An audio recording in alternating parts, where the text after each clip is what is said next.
In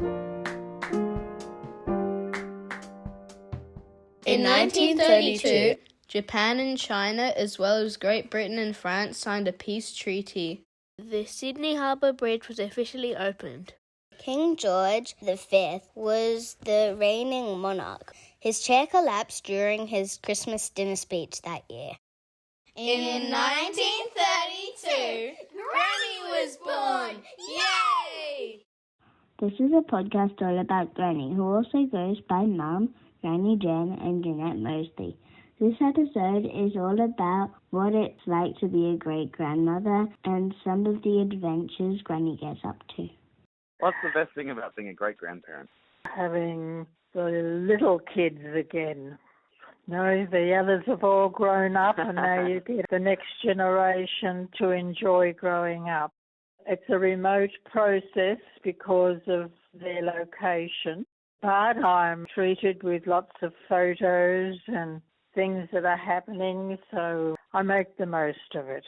Kate sent me a photo today of 4 generations. There's myself and Anne in the middle and then Kate, and she's got a baby on her knee. I think it'll be Lucy. I think 4 generations. God, it's pretty good, isn't it? It is. It's very nice, isn't it? It's very, very good. Getting 4 generations together has been a bit tricky during the COVID pandemic. We managed to record one outing live for the podcast. We are all very excited because we are going on an actual 4-generation outing. So I'm here, I'm Anne. I'm Kate, and I'm here. I'm Generation 3. I'm Generation 4 and I'm Lucy. I'm Jeanette, Generation 1. We're going to my favourite cafe in Marrickville. It's on Smith Street and the parking is sometimes good, sometimes not so good. I hope we get to see so much fun stuff and like some parks. Oh, I just hope that I can have as many coffees as I can with everyone. And my hope is that one of the staff will take a photo of all 4 of us together. Oh, yes, please. Yes, please. 4 generations. Okay, we'll finish the story after the outing. I really like seeing these statues on the roofs. Sydney is like so much different to Perth. The statues on the roof we didn't have in Perth. One of them was Banana Joe's and it was like a banana in a hammock, swinging. And the other one, it was this, one was a shark. A person was trying to catch it. And it looked like he was falling over. I think my favourite thing was driving past all the places that I've been to before, but the most exciting thing was seeing where Auntie Annie learnt how to play tennis. We had a game of Opposite World, and so in Opposite World, we changed the order of our generations. So Lucy became Granny, Kate became Anne, I became Kate, and Granny was Lucy. It happened because the waiter, he said, "Here you go, the youngest of the ladies," and it was actually Granny. and I said to him, I was the youngest. But then I understood it was opposite world. I was very happy that Lucy liked caramel slices. We finished our lovely lunch with a caramel slice. It was beautiful. Thank you. But what does Granny get up to when she is on her own? I do like round trips, and I got myself to Parramatta by bus, and then I came back on the ferry to Circular Quay. And where did I go to? I had a bit of a wander yesterday, and I went to Rhodes on the Parramatta River. Yeah, lovely. Yeah, and I hadn't been there for a while. I had to ask the bus driver to pull up at the railway station because I didn't know when to press the button. Yep. So then I'd forgotten it was up and over the railway to get to their shopping centre. And it wasn't like it used to be. Oh, the shopping centre was the same, but I was so sure From Rhodes, I got across Homebush Bay to a new suburb that had ferries pull into it. And I couldn't find that stop, and I only found a bus stop that had a bus listed as coming, and it went to Burwood. Caught the bus back to Clempton Park. So at Clempton Park, I was able to buy a nice green salad and a piece of chicken and take that home for my dinner. Wonderful. I don't cook at all anymore, except eggs, which I'm having tonight, by the way. Lovely. How do you cook your eggs, Granny? Well, I have them scrambled or an omelette, but tonight they're just fried eggs, and I put them on a piece of toast. Oh, lovely. And this is all because I've had a lovely fish dinner down at the local fish shop. Oh, nice one. I usually have a grilled fish, but today I had fried. I like Sunday lunch because that's my routine. And then after that, I go next door to a patisserie where I get a coffee and an absolutely scrumptious cake. Sometimes you have somebody walk past that you know who'll stop and say good day, you know. Yeah. But not today. I just saw one lady in passing. We just said hello. If the weather's good and I'm feeling okay, I just walk up. If it's not good, I can catch the bus, not a problem. But if I'm all right, I enjoy the walk. Yeah, and I walk at my pace. I only stroll now. I don't hurry. I enjoy the scenery as I go past. Yeah. Put it that way, yes. I sort of split the days up like that time-wise. Like this afternoon, I came straight home because I was going to talk to you. Oh, that's very nice. Otherwise, I might have caught a bus into Newtown and just walk a couple of blocks in there and have a look at what's going on in Newtown. Always lots to see in Newtown, isn't there? This is it. And but today I didn't have to. And 4 o'clock is my happy hour. Sometimes it's a real one. I have alcohol, but if it's usually a ginger beer. So let's hear a bit more about the great-grandchildren.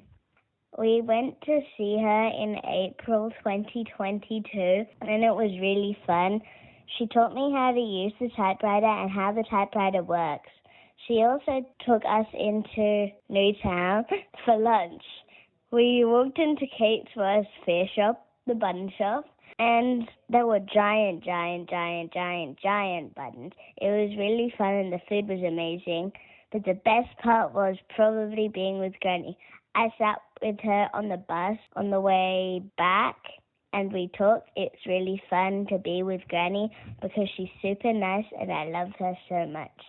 I like climbing a tree at Granny's house in the backyard because it's big and fun. I think Granny's house is really cool because it's old and I like the oldness, and it has really nice carpet and nice furniture. Even though I'm a granddaughter-in-law, I have never called her anything other than Granny. It just felt right. I have always enjoyed Granny's company. We have great conversations. I love hearing about all of her travels on the local transport network and about all of the activities she's been involved with. And I admire her for that. I'd love to be adventurous just like her when I'm older.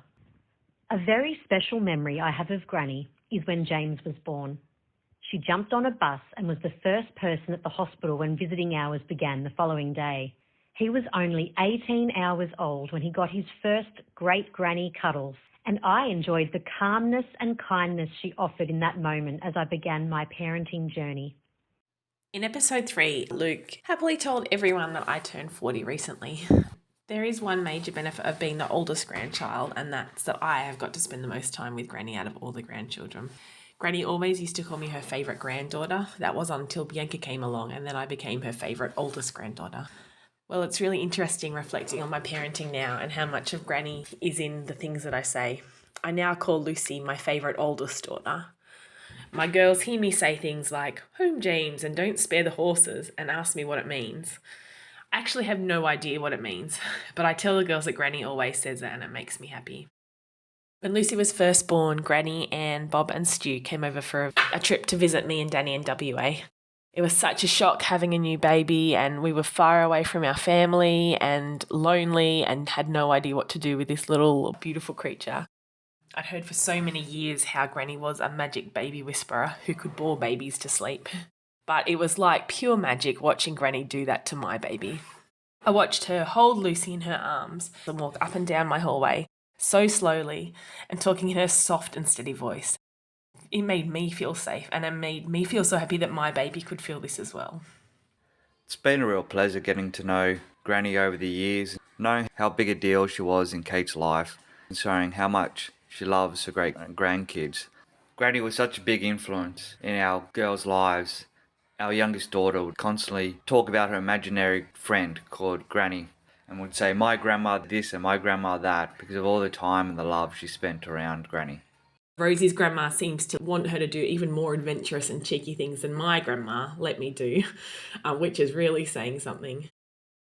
We better find out some more about Granny square dancing. It started in the Wesley School for Seniors. I'd been doing a craft class and the dance class sounded very interesting, more active, and I started with a friend Darwina from the craft class, and she was shorter than me, so I took the male part.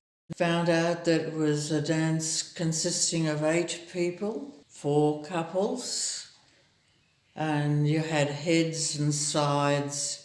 And it was usually repeated. The heads did a move first and then the sides repeated it.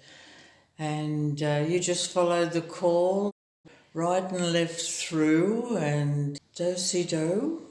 Join hands and circle to the ring. And you can be told sometimes stop halfway and reverse, or they put you into a different position and you've got to remember whether you're head or a side. It was very, very good, wonderful.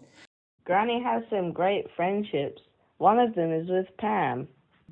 I started work at the Registrar General, it's a government job, and then I went to a timber merchant called Duncan's, and that was where I met my lifelong friend Pam, who introduced me to Papa. Yes, and I still see her. I kept in touch with Jan all those years. She was busy with 5 children and I was busy going to work, but I never forgot her birthday. I wonder what they did for Granny's 90th birthday. Frank said, we'll have high tea with Jan, so we did, and she was very thrilled about it, I'm sure. We had a lovely bottle of French champagne at the Sheraton on the park. So Frank is looking forward to taking Jan and I out on our 100th birthday now. Hang in there.